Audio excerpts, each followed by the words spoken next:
कहीं वोटर का नाम मतलब जो वोटर का पता नहीं है, बूथ का नाम नंबर नहीं है और ईपीआईसी नंबर जो है चोर के दाढ़ी में तिनका यानी छुपाया जा रहा है। आपने पहले से तय कर दिया कि फलना पार्टी को ही सरकार में लाना है, तो आप चुनाव क्यों करा रहे हैं?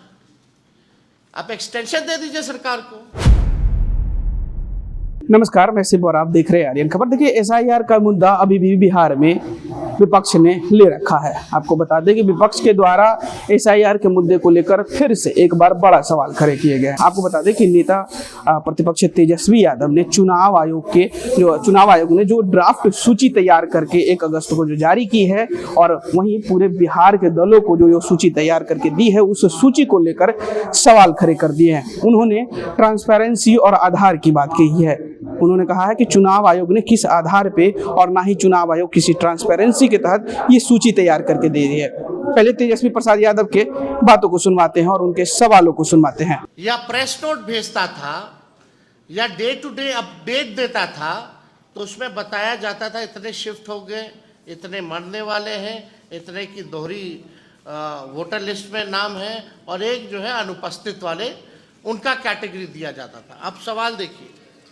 अब तकरीबन 20 से 30 हज़ार और ये जो हम लोगों को जो सूची जो उपलब्ध कराई गई है, ये आप समझिए ये विधानसभा वाइज सूची जो है हम लोगों को उपलब्ध कराया गया और विधानसभा वाइज यानी हर एक विधानसभा से 20 से 25 से 30 हज़ार वोटर्स का नाम जो है काटा गया है, यानी तकरीबन 8.5%। और इसमें चुनाव आयोग ने चालाकी और साजिश करते हुए इसमें ना तो बूथ का नाम दिया है, ना वोटर का पता दिया है और सबसे महत्वपूर्ण जो मतदाता का ईपीआईसी नंबर दिया, ताकि उसे हम इनका तुलनात्मक अध्ययन जो है, विश्लेषण जो है नहीं कर पाए। यानी चुनाव आयोग की चालाकी है, कहीं वोटर का नाम मतलब जो वोटर का पता नहीं है, बूथ का नाम नंबर नहीं है और ईपीआईसी नंबर जो है वो नहीं है, ताकि हम जो है पता कर सके कि कौन लोग हैं जिनका नाम कटा, यानी चोर के दाढ़ी में तिनका यानी छुपाया जा रहा है। और सबसे महत्वपूर्ण बात, ये पूरे कैटेगरी में आप बताइए कहाँ कौन मरा है, कितना मरा है,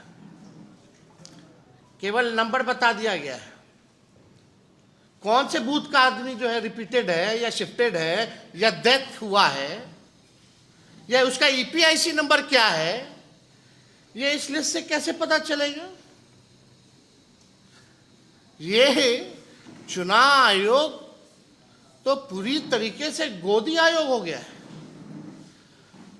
और ये दबाव में है ताकि सुप्रीम कोर्ट में मामला जो है चल रहा है, लोगों को इसकी जानकारी जो है वो ना हो पाए।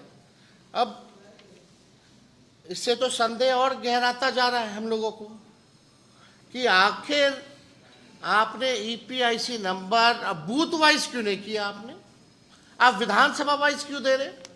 मतलब आपने जो है संख्या तय कर दी, फलना विधानसभा में इतने मारे गए, लेकिन आपने वो विधानसभा में नाम हटाया, आप ये नहीं बता रहे कि कितने मारे गए उस विधानसभा में, कौन से बूथ के हैं, कितना शिफ्टेड है, कितना अनट्रेसेबल है, कहीं कोई जानकारी नहीं। अब हमारे कुछ चुनाव आयोग से वाजिब जो है वो सवाल है, इन लाख मतदाताओं को मृत, स्थानांतरित या अनुपस्थित घोषित करने का आधार क्या है? इसका चुनाव, इसीलिए हमारा डेलीगेशन कल गया था डायलॉग करने, जो संदेह है भाई पता तो चले आखिर आपने कौन सा टेक्निक अपनाया। अगर डेथ किसी की मृत्यु हुई है तो उनके परिजनों से आपने डेथ सर्टिफिकेट तो लिया होगा, क्या तरीका है? तो कुछ नहीं, चुनाव आयोग चुप। अनट्रेसेबल कैसे पाए गए? चुप। रिपीटेड कैसे हैं? चुप। शिफ्टेड कैसे हैं? चुनाव आयोग चुप। जाइए जो करना कीजिए। ये तरीका चुनाव आयोग का जो रवैया है, ये लोकतंत्र के लिए बहुत ही खतरनाक है। और इस रवैये को देखते हुए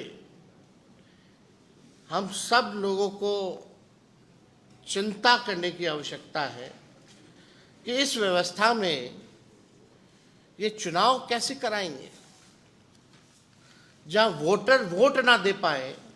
आपने पहले से तय कर दिया कि फलना पार्टी को ही सरकार में लाना है, तो आप चुनाव क्यों करा रहे हैं? आप एक्सटेंशन दे दीजिए सरकार को, लेकिन आप लोकतंत्र को खत्म करने का प्रयास कर रहे हैं। अब मृतक मतदाताओं के परिजनों से कौन सा दस्तावेज लिया जिसके आधार पर उनकी मौत की पुष्टि हुई?